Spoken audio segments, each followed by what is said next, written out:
Good evening बच्चों। UPSC prime time में आपका स्वागत है। और आज हम लोग बात करते हैं महाकुंभ के बारे में। इस महाकुंभ का भारतीय अर्थव्यवस्था और उत्तर प्रदेश की अर्थव्यवस्था पर क्या प्रभाव पड़ेगा, आइए हम लोग इसके बारे में बात करते हैं। मेरा नाम है प्रदीप कुमार और हम लोग शुरू करते हैं आज आपका महाकुंभ और भारतीय एवं उत्तर प्रदेश की अर्थव्यवस्था के बारे में। प्रयागराज में चल रहे महाकुंभ का केवल धार्मिक, आध्यात्मिक और सांस्कृतिक दृष्टि से ही विशेष महत्व नहीं है, यह अर्थव्यवस्था को भी एक नई उड़ान देने वाला भी है। इस महाकुंभ में विज्ञान, संस्कृति और आध्यात्म का अद्भुत संगम दिखाई दे रहा है। पारंपरिक परंपराओं के अस्तित्व से अनुकूलन करता महाकुंभ समय के साथ आधुनिकता की ओर बढ़ता दिख रहा है।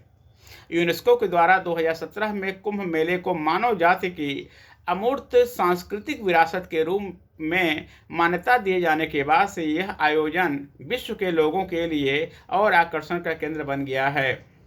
कुंभ उनके लिए सदैव शोध एवं जिज्ञासा का विषय रहता है कि कैसे बिना निमंत्रण के ही इतने अधिक लोग एक साथ एक जगह एकत्रित हो जाते हैं।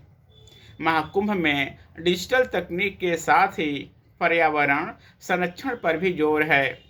यहाँ करीब 500 पर्यावरण संरक्षण संस्थाएं गंगा और कुंभ की स्वच्छता और निर्मलता बनाए रखने के लिए हर घर से एक थैला एक थाली द्वारा हरित कुंभ में लोगों को स्वच्छता के प्रति जागरूक कर रही हैं।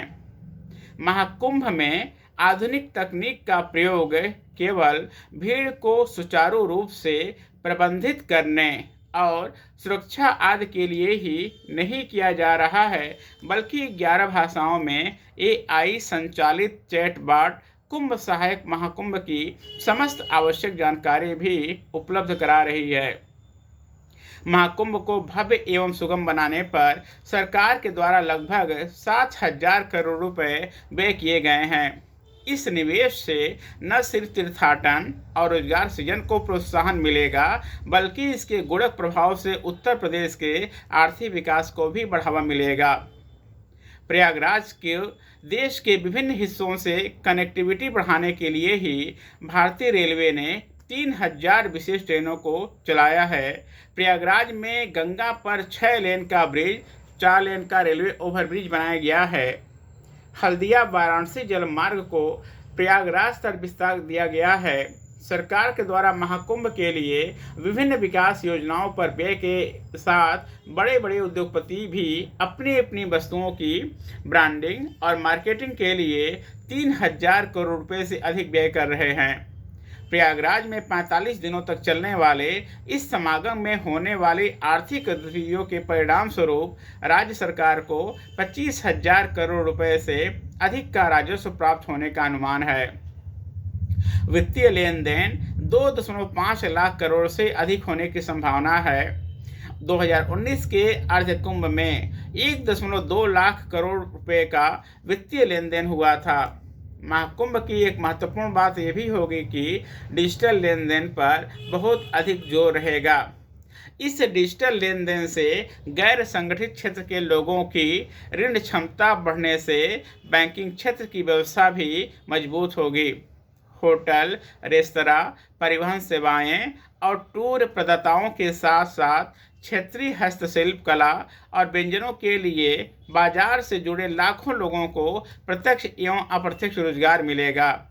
इस आयोजन से स्ट्रीट वेंडर, शिल्पकार और दुकानदार आदि 45 दिनों में ही 8 महीने से अधिक की आय आसानी से अर्जित कर लेंगे।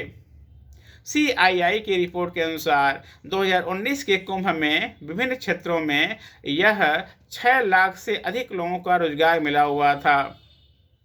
इस बार यह आंकड़ा और बढ़ने की संभावना है।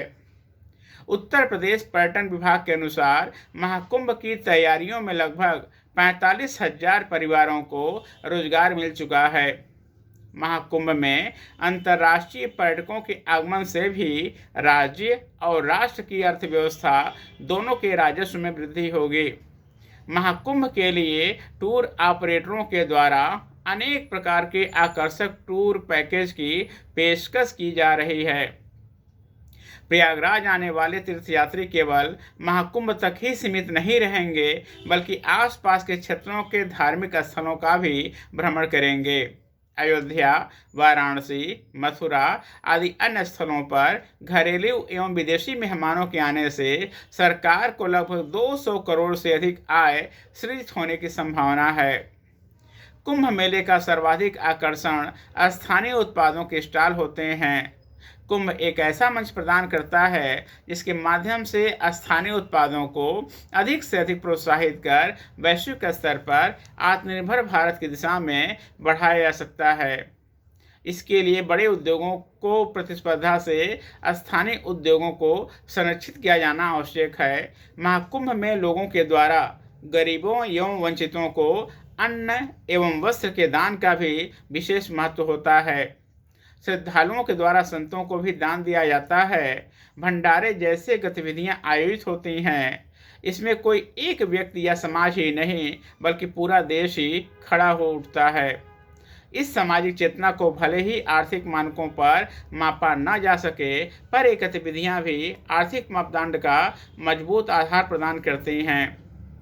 महाकुंभ से देश की जीडीपी में 0.3% की वृद्धि होने के साथ ही अन्य दूरगामी आर्थिक प्रभाव होंगे, जो उत्तर प्रदेश की आर्थिकी को $1 ट्रिलियन वाले लक्ष्य के और निकट लाएंगे। महाकुंभ में आर्थिक प्रभावों से अधिक सामाजिक और आध्यात्मिक चेतना का विकास होगा, जो हमें वसुधैव कुटुंबकम की मूल भावना के और अधिक के निकट लाएगा। तो ये रहा हमारा आज का आपका यूपीएससी प्राइम टाइम। और यदि हम क्वेश्चन के बारे में बात करते हैं तो महत्वपूर्ण बात यह है कि यदि हम लोग बात करते हैं यूपीएससी के बारे में, तो यूपीएससी का जो जीएस हमारा फर्स्ट पेपर होता है कला और संस्कृति, तो पक्का है कि कला और संस्कृति वाले सेक्शन में आज क्वेश्चन आपका आ सकता है। इसके अलावा यूपीएससी में निबंध के लिए आपका ये बहुत इंपॉर्टेंट एंड हॉट टॉपिक है, यहाँ से भी क्वेश्चन आ सकता है। सेम टू सेम कहानी हमारा यूपीपीसीएस के लिए भी है।